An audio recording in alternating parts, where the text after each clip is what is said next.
I'm going to install some LED lights in the back of this Range Rover Sport. I just got some LED bulbs for the rear light, and you can join me for this adventure and see how they turn out if you want. So the first thing I need to do is open the rear gate. So to remove the rear light housing, there's a couple of screws we're gonna remove quickly.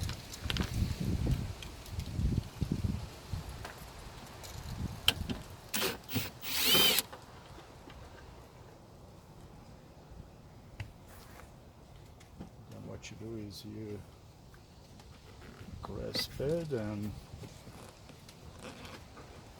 pull it back with some force without breaking it. That's going to allow us to have access to the bulbs. Now this one on top is the tail light and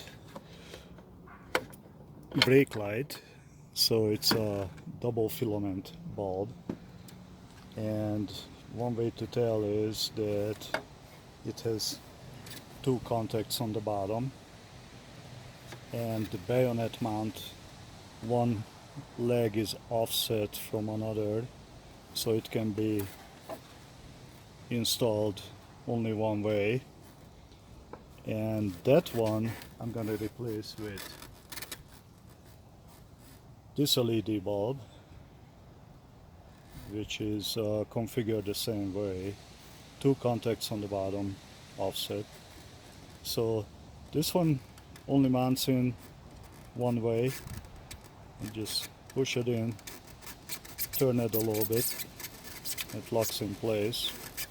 Oh, I had it the wrong way, so it's kind of a foolproofing for guys like me. Then what you do is you just insert it back, line up some notches and twist and shout. So to test it quickly, I'm gonna turn on the light.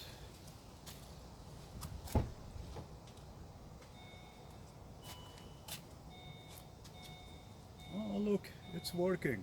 So for the reverse light or backup light, it's this guy here with the white cap, twist, pull, and that's a single filament bulb, the standard single contact bayonet mount.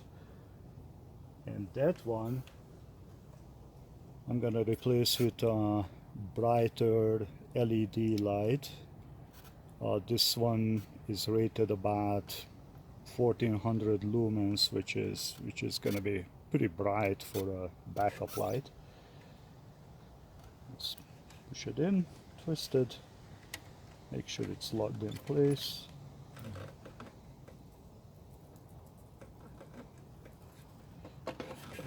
Push it back in the housing, lock.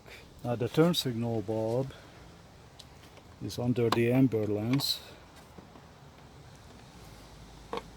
Single contact, single filament. So I'm gonna replace it with a LED light of the same configuration. These guys are rated to about 800 lumens, which is nothing to blink at. These are still very bright compared to the incandescent lights, at least in the rating. It's about twice as bright as the incandescent, but with the turn signal ones, they're famous for changing sometimes the way your relay behaves, and the blink rate goes up, and then you have to maybe replace the relay to fix that. So this is going to be interesting. We're going to find out how that behaves.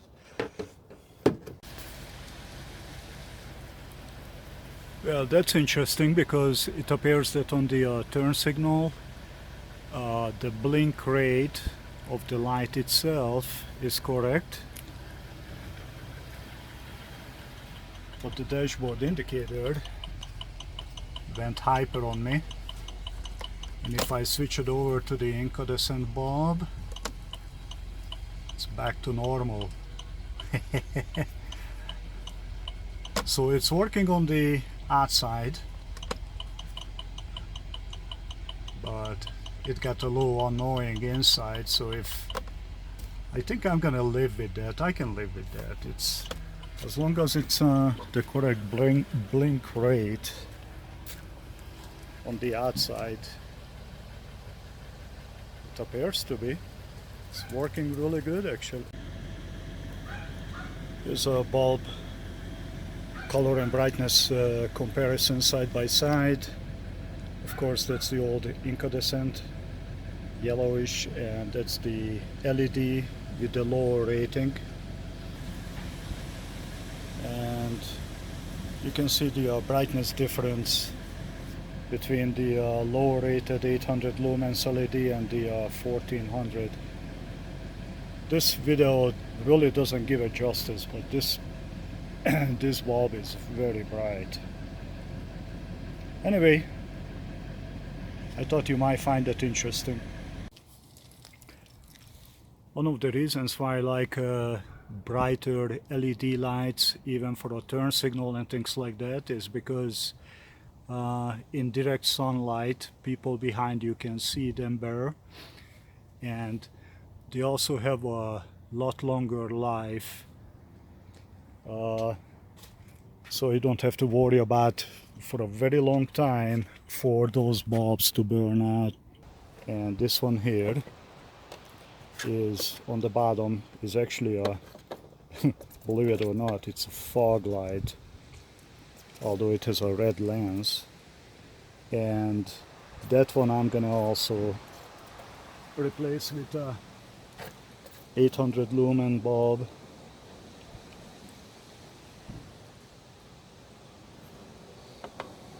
Insert. It's very easy.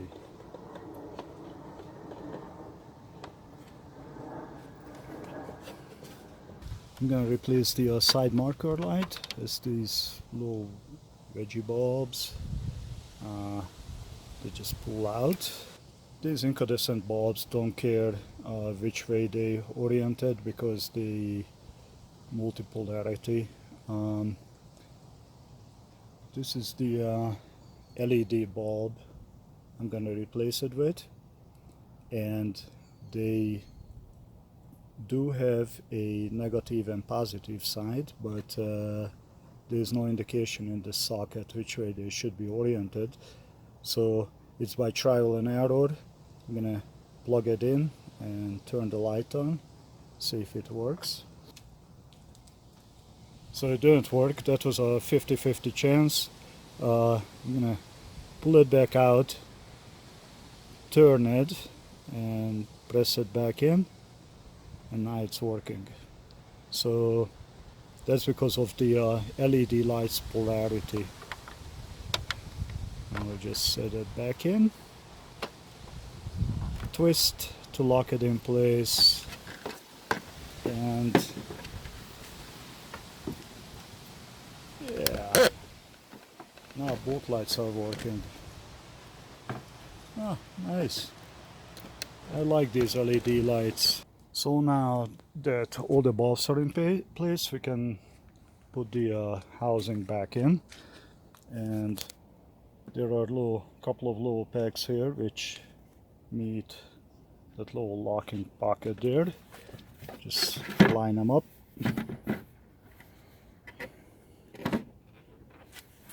And then push the entire assembly in. Now all we have to do is just put the screws back.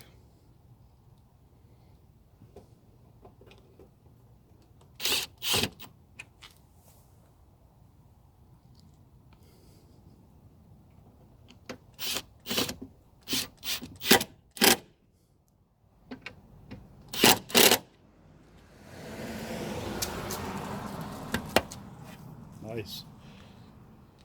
Just repeat the same thing on the other side and we're all done. Just in case you don't know how to turn on your fog lights with the engine running, and they work both on the first notch and the second notch. If you pull this knob out, one click, it's gonna turn on your front fog lights.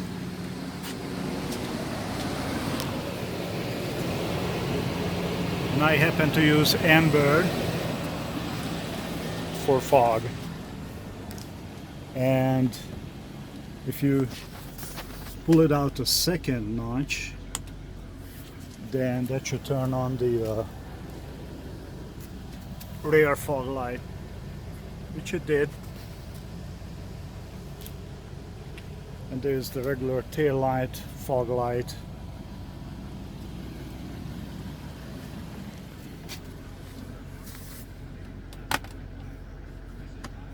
And then just turn everything off. And that's it. Well, thanks for watching.